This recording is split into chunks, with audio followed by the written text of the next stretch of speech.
o con las universidades. Maxi, solamente pincelada para el diálogo con el rector de la Universidad de Rosario. Están presentando nuevamente un nuevo proyecto por el tema del financiamiento. Obviamente tiene que ver con los bajos salarios, 134% abajo en ese sentido, pero además buscar que se le asigne una cuota mayor del PBI. Está aquí con nosotros Franco Bartolacci. ¿Está bien dicho su apellido? Así es. ¿De qué descendencia? Italiana. Italiana. ¿Y usted es primera generación o segunda? Mi padre nació en Italia. Muy bien. ¿Corriente migratoria post Segunda Guerra Mundial? Así es. Yo siempre cuento, para poner en valor, porque como en mi historia hay muchas que se repiten en todo el país, que mi abuelo era analfabeto, que mi padre nació en Italia y que yo puedo ser profesional y rector de una universidad tan prestigiosa como la de Rosario, entre otras cosas porque la Argentina tiene una universidad pública como la que tiene.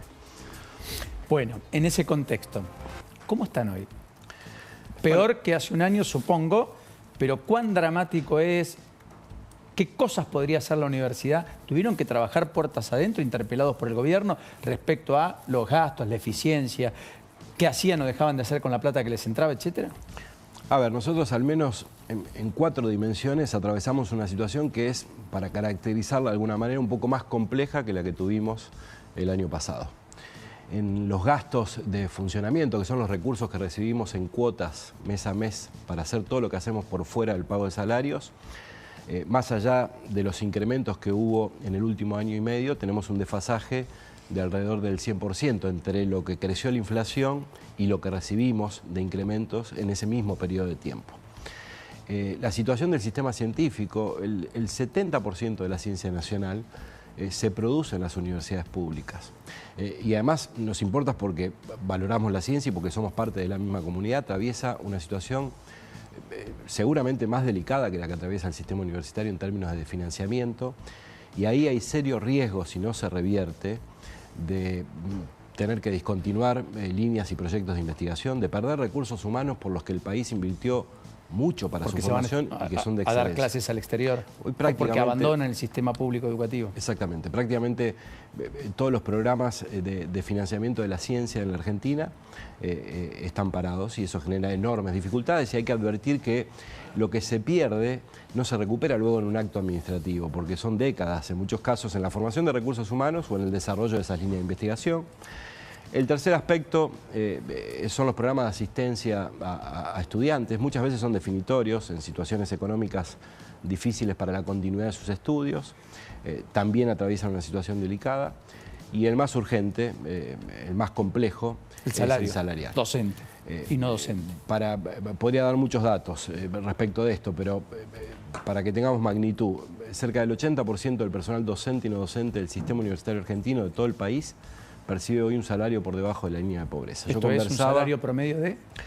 Inicial, docente, dedicación inicial, algo más de 150.000 pesos por mes. ¿Perdón? 150.000 pesos por mes. ¿Qué significa? ¿Que va a dar clases cuántas horas por semana?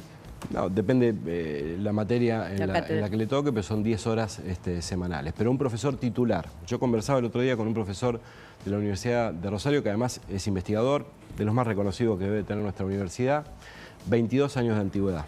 22 años. Titular de dedicación simple, es decir, está al cargo, al frente de una materia. Con formación postdoctoral en el exterior, cobra 310.000 pesos por mes. ¿Cuánto? 310.000 pesos por mes.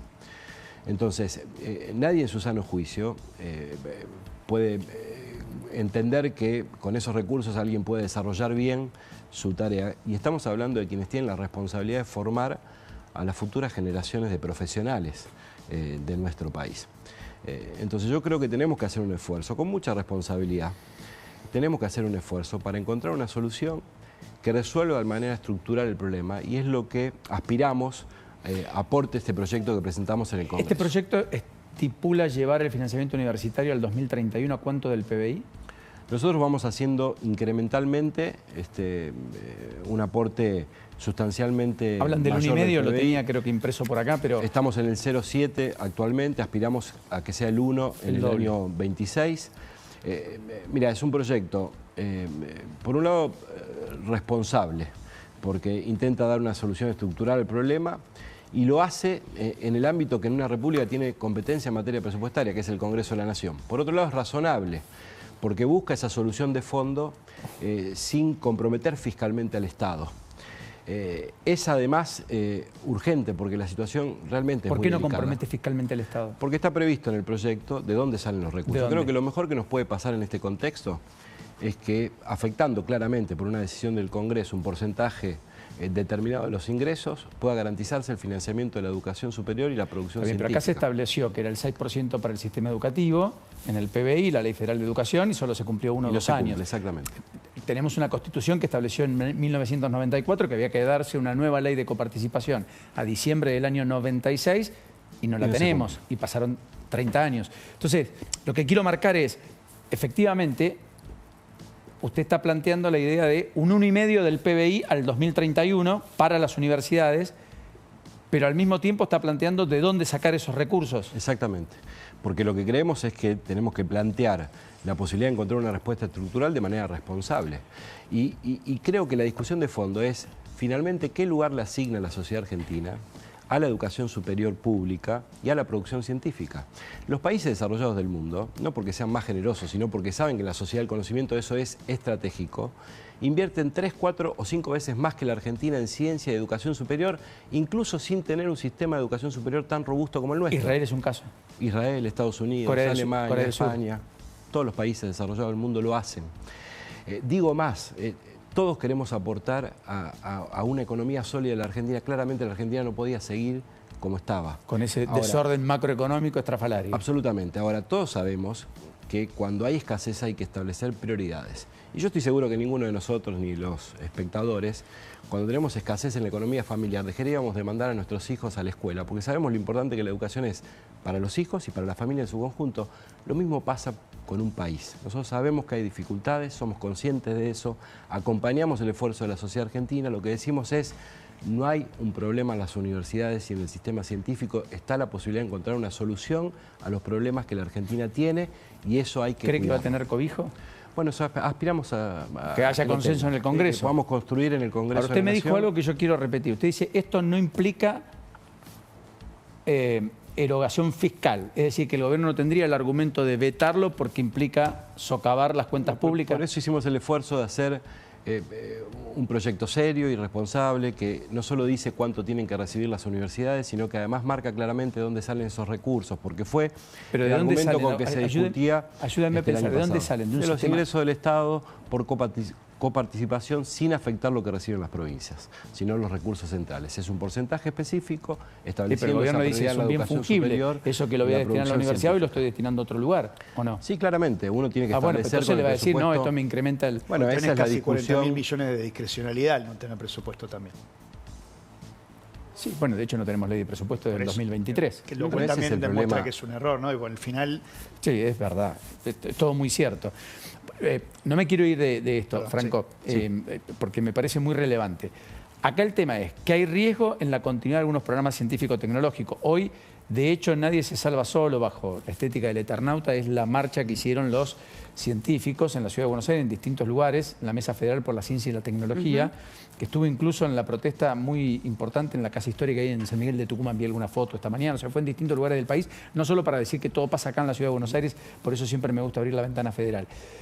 Pero esa idea, digamos, de lo que está pasando, que es esto, con esta convocatoria solo se hizo acá en el Polo Científico en la ciudad, usted dice en las universidades hay programas que pueden ser discontinuados. Hay docentes que se nos están yendo porque no están cobrando lo suficiente y se están yendo a dar clases a otras universidades u otros países. O están saliendo del sistema educativo, están interiorizándose en otras cosas, en otros aspectos. O sea, no solo tenemos fuga de cerebros, tenemos fuga de docentes y eventualmente tenemos problemas para el dictado de clases normales. Claramente. No solo afecta a la situación salarial lo que le pasa a cada trabajador docente y no docente en las universidades, progresivamente, conforme no se soluciona, va deteriorando a la institución en su conjunto.